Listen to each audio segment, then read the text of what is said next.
Retornando ao Lar é uma série sobre a parábola do filho pródigo. E por esse momento nós vamos chamá-la desse jeito, parábola do filho pródigo.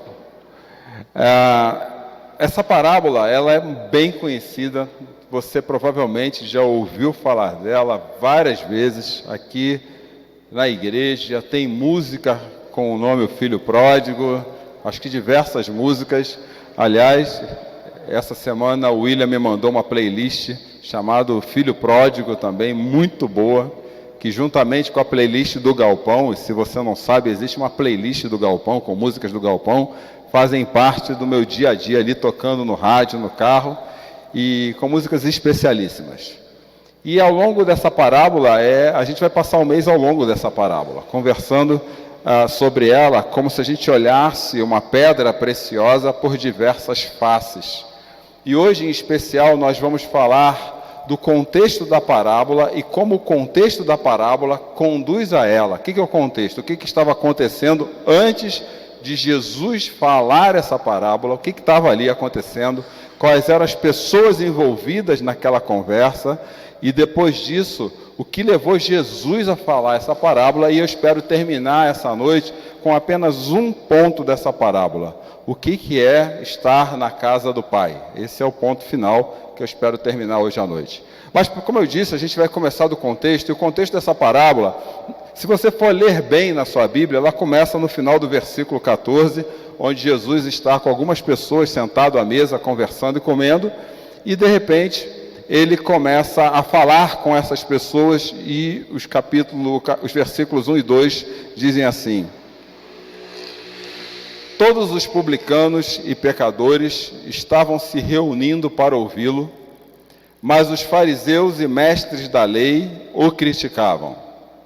Esse homem recebe pecadores e come com eles. Essa é uma frase para uma pessoa que senta com outras à volta da mesa. Então Jesus não estava num palco, ele estava à volta da mesa ali, sentado com algumas pessoas, e outras pessoas olharam para aquela cena e levantaram aí uma frase: o que esse homem está comendo com um pecador? Então aqui nessa cena nós temos três pessoas: Jesus, o Senhor, temos os pecadores e publicanos, que fazem parte do mesmo grupo, e nós temos os fariseus e os mestres da lei. Então podemos dizer aqui que nós temos o reino de Deus sendo manifestado através de Jesus. Nós temos ali ouvintes, pessoas interessadas por aquilo que Jesus tinha a dizer, e havia um grupo de pessoas ali que estavam criticando o que estava acontecendo na cena, conhecidos aqui como mestres da lei e fariseus. E sem dúvida nenhuma, você também não tem dúvida, Jesus estava pregando o reino de Deus, ou o evangelho do reino de Deus. Esse é o assunto de Jesus o tempo todo. Mas até aqui não deve ter novidade nem para você, nem para mim. A questão é como essa parábola é trazida para nós pelo evangelista Lucas, porque ele diz que esses críticos estavam olhando para aquelas pessoas que dentro da visão religiosa deles, eles consideravam pecadores, só estou esperando eles passarem, pecadores e publicanos, e viam aquelas pessoas como perdidas. Esses caras estão perdidos. Como é que ele gasta tempo sentando na mesa com pessoas perdidas? Então, apesar da cena ser essa, aqui o que se destaca é o olhar de Lucas olhando para a cena e falando assim: como Jesus se senta com pessoas perdidas.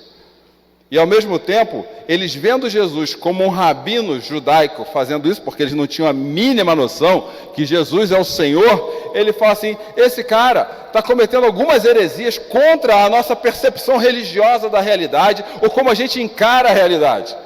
Então essa parábola, ela vem trazer uma cena a partir do olhar de um escritor que está elevando a percepção daqueles que criticam Jesus e que consideram todos aqueles grupos de pessoas que não se encaixam na patota deles como publicanos e pecadores.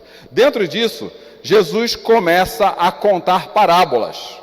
E a do filho pródigo, até agora filho pródigo para a gente, ela é a terceira parábola. Mas eu quero convidar vocês agora, para que a gente possa entender essa parábola, a entender a estrutura das parábolas. A primeira parábola que Jesus conta é a parábola da ovelha que estava o quê? As 99 ovelhas ficam no aprisco e uma está perdida. Tá ok? Ele termina a parábola da ovelha que estava perdida, ele vai contar uma outra parábola da moeda que também estava perdida. Fala, opa, peraí. Jesus está conversando com aqueles que outros consideravam perdidos e começa a contar histórias de pessoas perdidas. E aí ele termina com a terceira parábola, que é a parábola dos filhos perdidos. Quando a gente abre a nossa Bíblia, certamente lá em cima tem um textinho em preto que já deve estar escrito assim, a parábola do filho pródigo, ou como está na nova versão internacional que eu trago aqui exposto, é a palavra do filho perdido. Só que Jesus não começa esse texto falando assim, havia um filho perdido. Jesus começa esse texto falando de pessoas perdidas e como Deus lida com pessoas que estão se achando perdidas e fala assim, havia um pai e 2 filhos. Havia um pai e 2 filhos. Então eu posso dizer que dentro do contexto de Jesus, diferente do que os tradutores usaram como a palavra do filho pródigo, essa é a parábola de um pai com 2 filhos perdidos, no conjunto de parábolas onde Jesus fala como o reino de Deus lida com pessoas perdidas, para pessoas que não se acham perdidas por causa de Jesus. Se alguém é pródigo nessa palavra, de forma alguma é o filho. A única pessoa esbanjadora de alguma coisa nessa parábola é o pai. Então talvez o melhor título seja o título que Tim Keller dá no seu livro, a parábola do Deus pródigo, porque ser pródigo é esbanjador. Quando eu falo que a parábola é do filho pródigo, eu estou dizendo o que saiu de casa estava errado e o que ficou em casa estava certo. Quando eu falo que a parábola do Deus pródigo, eu falo que tanto o que saiu quanto o que ficou em casa estavam errados e só tinha um certo nessa parábola, que é Deus. E assim nós vamos andar ao longo de 4 semanas, falando sobre uma casa, sobre o filho que sai, sobre o filho que fica e sobre o pai que esbanja algo que é extremamente claro na palavra, para poder impactar os ouvidos e também o coração daqueles caras que criticavam o que Jesus estava fazendo. Você não atende à nossa religiosidade, então você é um herege, porque você está sentando com pessoas que eu não considero santas o suficiente para sentar conosco na nossa mesa. Esse é o olhar daqueles caras. E Jesus fala, peraí, deixa eu falar sobre as ovelhas perdidas, deixa eu falar sobre a moeda perdida, e deixa eu te falar também a respeito de que às vezes você pode estar em casa e também estar perdido, com uma visão totalmente errada do que Deus espera de você.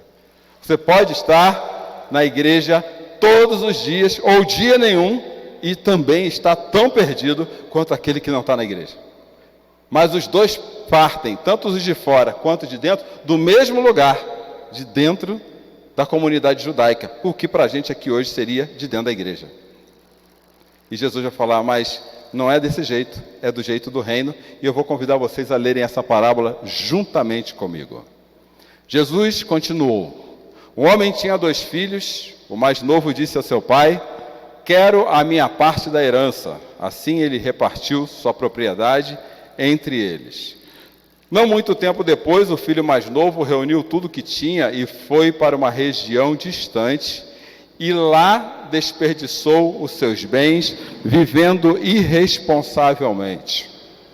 Depois de ter gasto tudo, houve uma grande fome em toda aquela região, e ele começou a passar necessidade. Por isso, foi empregar-se com um dos cidadãos daquela região, que o mandou para o campo a fim de cuidar de porcos.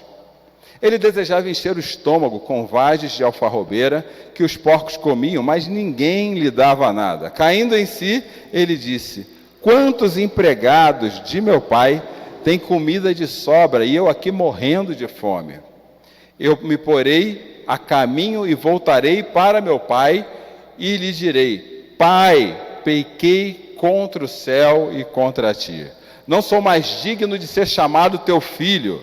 Trata-me como um dos teus empregados. A seguir, levantou-se e foi para seu pai. E estando ainda longe, seu pai o viu e, cheio de compaixão, correu para seu filho, o abraçou e o beijou. O filho lhe disse: pai, pequei contra o céu e contra ti, não sou mais digno de ser chamado seu filho. Mas o pai disse aos seus servos: depressa, tragam a melhor roupa, vistam nele, coloquem um anel em seu dedo, calçados em seus pés, tragam um novilho gordo, matem-no, vamos fazer uma festa e alegrar-nos. Pois meu filho estava morto e voltou à vida, estava perdido e foi achado, e começaram a festejar o seu regresso. Enquanto isso, o filho mais velho estava no campo. Quando se aproximou da casa, viu a música e a dança. Então, chamou os seus servos e perguntou-lhe o que estava acontecendo. Esse lhe respondeu: seu irmão voltou, o pai matou o novilho gordo, porque o recebeu de volta são e salvo. O filho mais velho encheu-se de ira e não quis entrar. Então seu pai saiu e insistiu com ele. Mas ele respondeu ao seu pai: olha, todos esses anos tenho trabalhado na sua igreja, na sua casa como escravo a teu serviço, e nunca desobedeci às tuas ordens. Mas nunca me deste nenhum cabrito para festejar com os meus amigos. Mas quando volta para casa teu filho, que esbanjou os teus bens com as prostitutas, matas o novilho gordo para ele. Disse o pai: meu filho, você está sempre comigo e tudo que eu tenho é seu. Mas nós tínhamos que celebrar a volta desse seu irmão e alegrar-nos, porque ele estava morto e voltou à vida. Estava perdido e foi achado. Vamos orar? Pai, fala aos nossos corações, com misericórdia, com graça, com perdão dos nossos pecados, dos nossos corações. Aqui só tem dois tipos de pessoas diante do Senhor: filhos mais novos e filhos mais velhos. Só. Que a gente possa entender o nosso papel e o nosso lugar e assumir esse papel e esse lugar nessa parábola.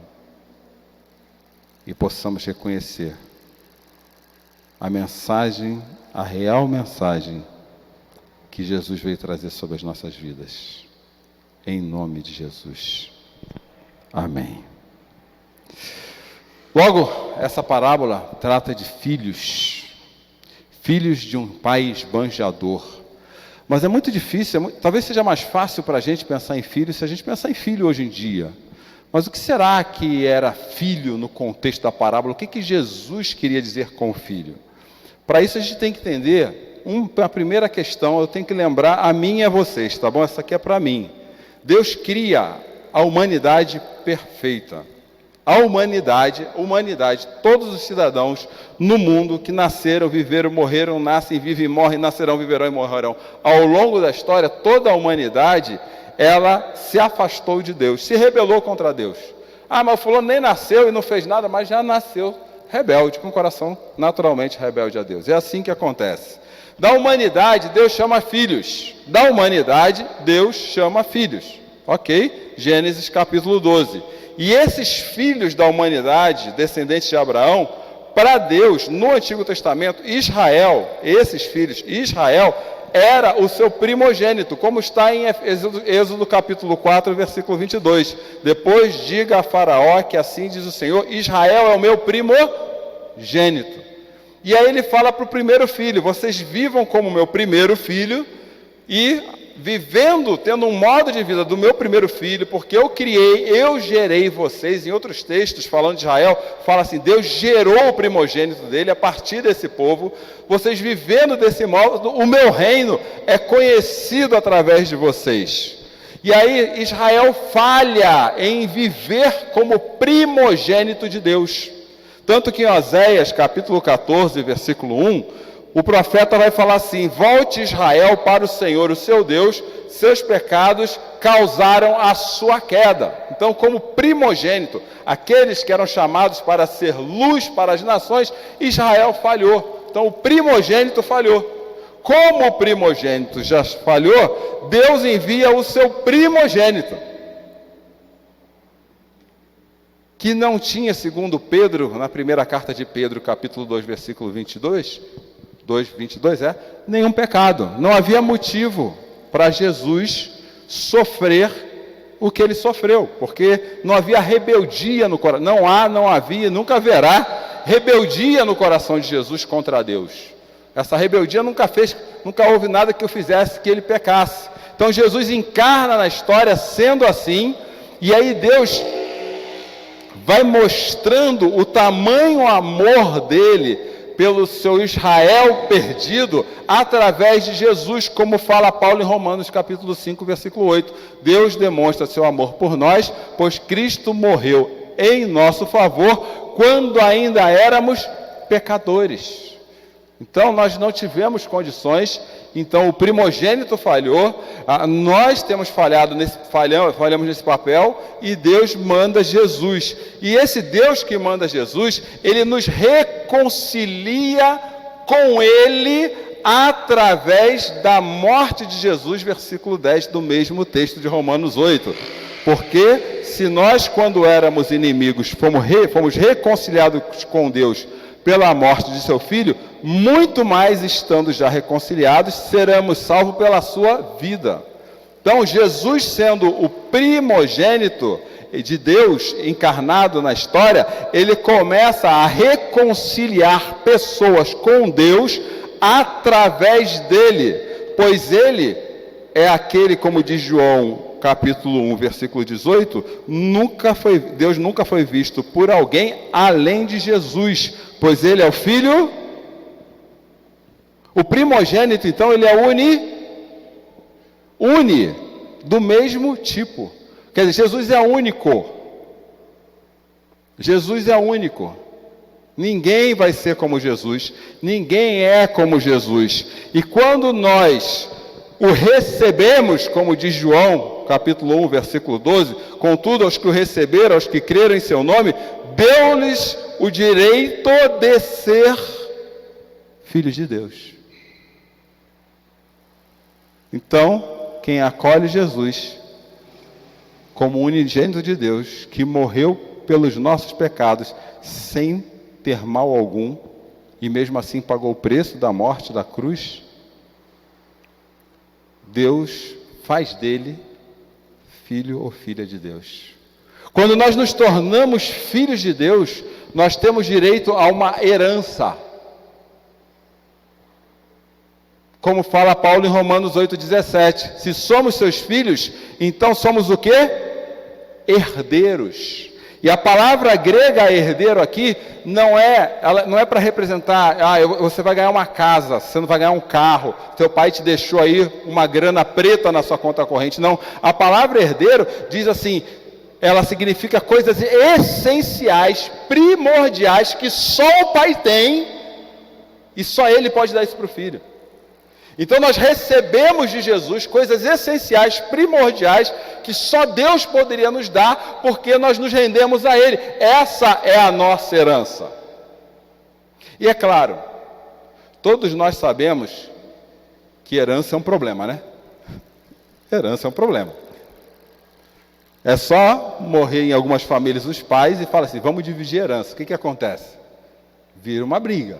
Outro dia um amigo falou assim, eu falei para minha mãe, queima tudo, pega tudo que você comprou, vende, guarda o dinheiro e, vou falar mais, gasta, viaja, passeia, porque se você deixar essas casas, essas coisas para a gente, vai dar briga, então queima tudo, porque herança é um problema. E a gente sabe que a herança que Jesus nos deixa, nos permite participar, ou que Deus nos permite participar com Jesus, é uma herança eterna. Ele mesmo fala, vou para a casa do meu pai, antes de ser crucificado, e vou preparar o que para vocês? Morada, aposento. Então nós temos direito a um espaço que só Jesus teria, porque a herança é dele. Porque se você olhou bem o texto aqui atrás juntamente comigo, nós não somos simplesmente herdeiros, nós somos co-herdeiros. Nós somos adotados. Deus nos chamou para fazer parte da casa dele, por causa do único que é do mesmo tipo dele, que morreu pelos nossos pecados na cruz. É por isso que Deus nos chamou para fazer parte da casa dele. Não é por causa de você, não é por causa de mim, é por causa de Jesus.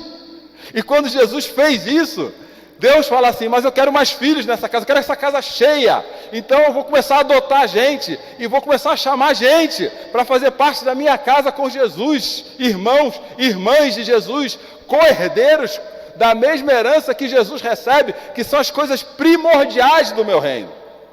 Só que herança é sempre um problema. E esse problema aparece na parábola que Jesus nos conta. Porque o filho mais novo, ele quis pegar a herança e o quê? E viver a vida que ele queria. O filho mais novo quis pegar a herança e viver a vida que ele queria. E quantas pessoas nós não conhecemos, ou até mesmo nós, que pegamos a herança da salvação e vive a vida que a gente quer? Tem um monte de filho mais novo aqui. Até eu, se bobear. Porque a gente acha que porque é herdeiro, que pode ter a vida que quer. Só que a herança que Deus nos dá, nos convida à responsabilidade com o Deus que nos dá a herança. E é isso que Paulo fala em Gálatas capítulo 3, versículos 1 e 13. Aliás, todo o capítulo 5 ele fala isso, mas no versículo 1 ele começa assim: foi para a liberdade que Cristo nos libertou. Portanto, permaneçam firmes e não se deixem submeter novamente ao jugo da escravidão. Eu te dei uma herança que libertou vocês. Agora vivam como pessoas que receberam essa herança. Esse é o texto de Gálatas. E no versículo 13, Paulo ainda vai falar assim: irmãos, vocês foram chamados para a liberdade, mas não usem a liberdade para dar ocasião à vontade da carne. Não é, vocês não foram livres em Cristo Jesus para viver da maneira que vocês querem, mas para viverem com responsabilidade com o reino. E foi isso que experimentou o filho mais novo. Ele pegou a herança e foi tocar a vida. Foi lá, vamos fazer assim eu vou fazer uma ilustração generalista, tá? Generalista é que ela não é específica. Aí você vai lá e chegou lá, começou a botar foto na praia, sim, aquelas coisas, sabe? Cara, aí começa, aí a pessoa fala: mas peraí, não está batendo. Você não falou que você não depende mais disso da sua vida? Que você não é mais escravo disso? O que está acontecendo? Aí nós vemos o filho mais novo fazer o quê? Porque herança denota responsabilidade com o reino. Não é simplesmente Jesus me salvou, vou viver na vida eterna e vou ter uma vida dissoluta. Aliás, em algum texto, que eu creio que é em Coríntios, Paulo fala que tudo me é lícito, mas nem tudo é. Você pode até fazer, mas encaixa a coerência que você tem. Essa é a vida. Você tem certeza que a vida que você está vivendo hoje é a vida que Deus quer que você vivesse? É a forma do reino? Ou você está pegando a sua forma de viver com as suas escolhas e colocando dentro do reino? Se é isso, Jesus já fala, você vai acabar, sabe como? Comendo comida de porco. Você vai acabar comendo comida de porco. Gente, e tem muita gente sofrendo mesmo. E é impressionante. Deus às vezes faz uns movimentos na minha vida, quando Ele vai me dando uma série de mensagens. Eu creio que essa série Deus que me deu, vão aparecendo cases de Deus na minha vida. E aí o que vai acontecendo? Eu vou vendo pessoas que escolheram viver a vida fora da comunidade do reino, do jeito que queria, e se ralando, se estrepando cada vez mais. E a coisa vai indo para o fundo, e a pessoa ainda acha, não. Aí surgem dois tipos de pensamentos comuns, tá? Leitura pastoral daqui para lá. O primeiro é assim: não, Deus é bom, Deus vai me livrar disso, porque Deus me ama. Aí a pessoa não tem nenhuma responsabilidade com o que tem que fazer para Deus. Não, mas Deus me ama, Ele não vai me deixar viver assim. Aí surge um outro tipo de pensamento assim: não, eu não preciso daquilo, eu não preciso da igreja, eu não preciso de ninguém, eu consigo tocar minha vida. E a pessoa está entrando em depressão, tomando um monte de medicação, e os relacionamentos indo para o saco e tudo, e a pessoa continua gastando, achando que tem herança para cá. O saldo já está no negativo e a pessoa continua achando que tem dinheiro na conta.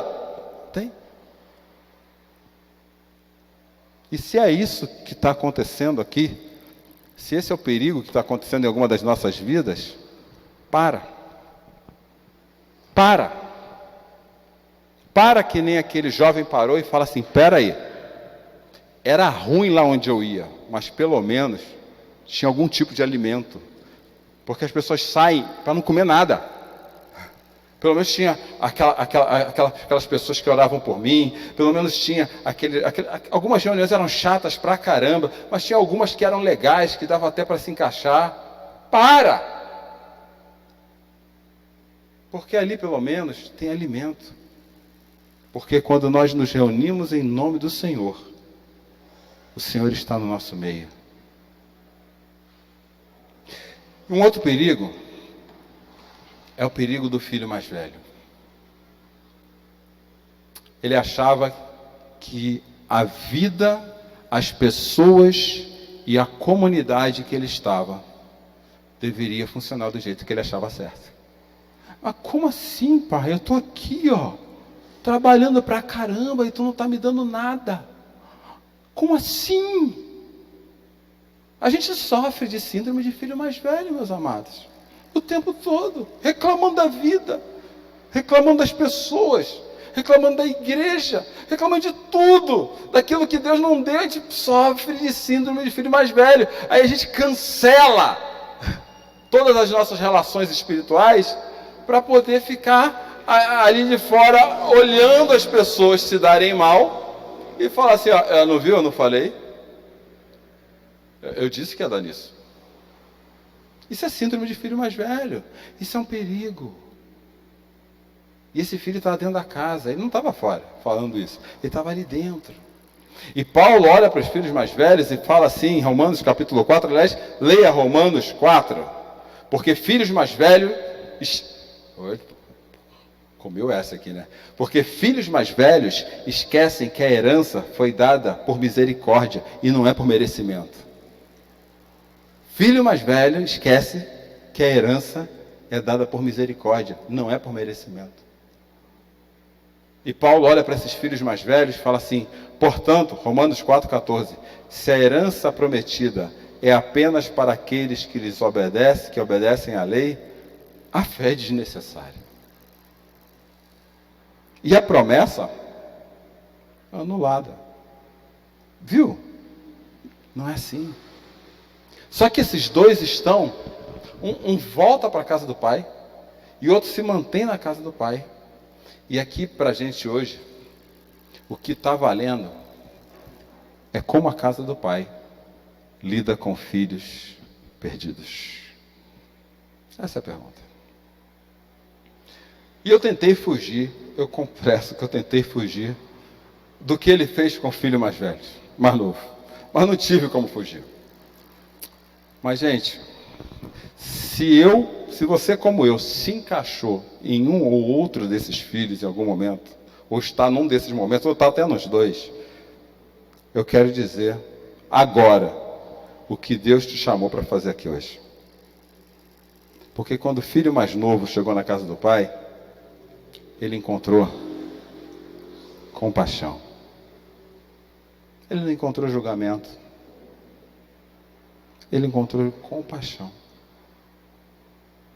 Ele ensaiou todo um discurso de pedido de desculpa e foi aquilo que o pai menos se preocupou. O pai encheu-se de compaixão. E sabe o que essa palavra compaixão aqui quer dizer?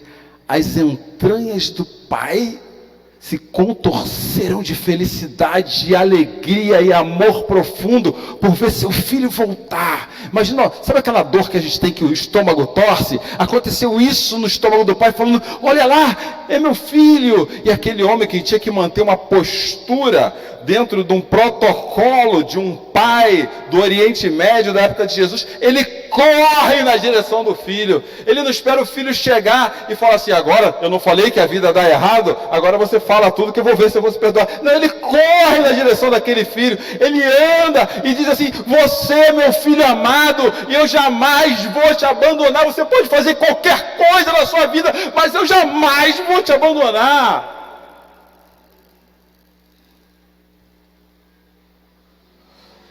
A corrida do pai foi uma corrida vergonhosa para qualquer outro que estivesse olhando, para qualquer fariseu, qualquer mestre da lei. Se alguém visse aquele homem correndo com a túnica dele, falasse assim: o que aquele cara está pensando? Ele tem que dar o exemplo. Mas ele se envergonhou, porque ele tinha que dizer para o filho dele: eu te amo. Bem-vindo de volta para casa. Mas a gente sabe, você sabe, que a vergonha do pai mais profunda está na cruz do Evangelho. Jesus se envergonhou naquela cruz para que nós nos sentíssemos amados com a compaixão, com as entranhas, com o amor do Pai.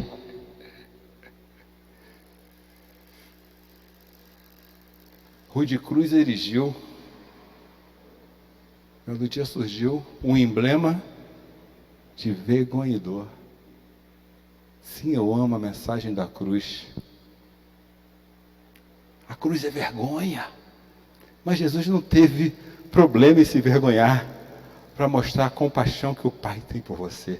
Ele correu aqui, ele se encarnou para mostrar que Deus te ama. Venha, deixa eu te receber nos meus braços. Volta para os meus braços. Para com isso. Deixa dessa rebeldia. Eu já te dei a herança. E a vida eterna é essa. Eu já te dei a herança. Está se rebelando por quê? Ele encontra compaixão na casa do Pai.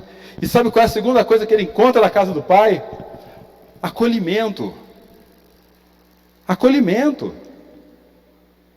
O pai podia falar assim: filho, volta lá para o seu quartinho, está lá pronto para você. Não foi isso, o pai deu mais. O pai falou assim: dá a ele a melhor roupa. E sabe qual é a melhor roupa da casa de um pai naquela cultura? É a roupa do próprio pai. É a roupa do próprio pai. Eu coloco a minha vida em você, meu filho. Seja acolhido com a minha presença. Isso tem tudo a ver, meus amados e amadas, com o que Jesus falou em João capítulo 17, quando ele fala assim: a minha oração não é apenas por eles, rogo também por aqueles que crerão em mim, por meio da mensagem deles, para que todos sejam um, como tu está em mim, eu em ti, que eles também sejam um em nós. Coloca a nossa roupa neles. Acolhe eles com um amor que eles jamais experimentaram. Deixa eles sentirem isso. Deixa eles sentirem o amor do relacionamento perfeito entre Pai, Filho e Espírito Santo. Deixa eles sentirem isso. Deixa eles viverem isso de uma forma tão intensa que eles não aguentem ficar de pé e caiam com o rosto em terra, dizendo: ai de mim, está diante de um Deus desse. Compaixão, acolhimento. É isso que você encontra na casa do Pai. E por fim, ele encontra abundância. Sim, abundância.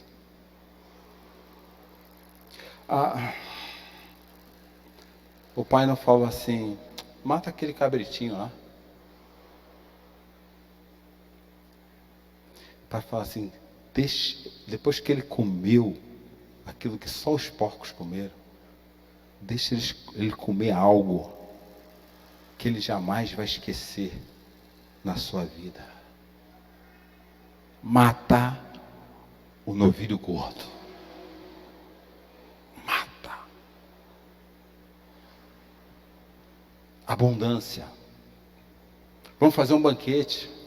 Vamos festejar. Porque cada filho e filha, meus amados, que retorna para os braços do Pai, ele faz festa. E não há alegria maior para Deus do que fazer festa com a sua vida.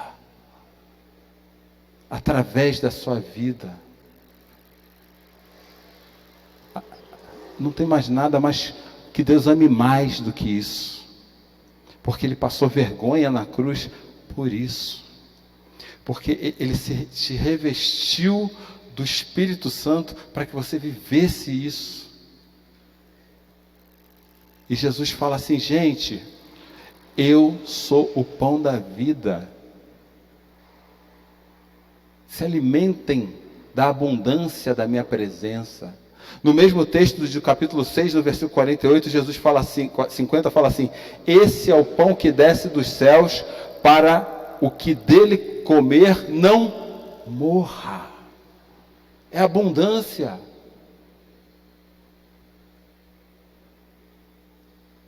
Se alguém esbanja algo nessa história, se alguém é pródigo nessa história, é Deus. E Deus, quando nos convida para fazer parte da casa do Pai, Deus, quando nos convida para fazer parte dessa mesa, é para te lembrar que se tem alguma coisa aqui para você, é amor. Muito amor. O que Ele quer te dar é amor. É isso que a gente faz na casa do Pai. Eu vou falar mais para algumas mentes talvez um pouco mais críticas, que ainda estão brigando como bons filhos mais velhos. Isso não tem nada a ver com as pessoas que estão numa comunidade. Isso tem a ver com a presença de Deus na comunidade. Às vezes vem através das pessoas, outras vezes vem através de uma mensagem, de um abraço, de uma oração. Às vezes nem vem, mas você está ali, na casa do Pai, onde sempre há quem te ame, quem te acolhe e quem compartilha a vida com você. É sobre isso que Jesus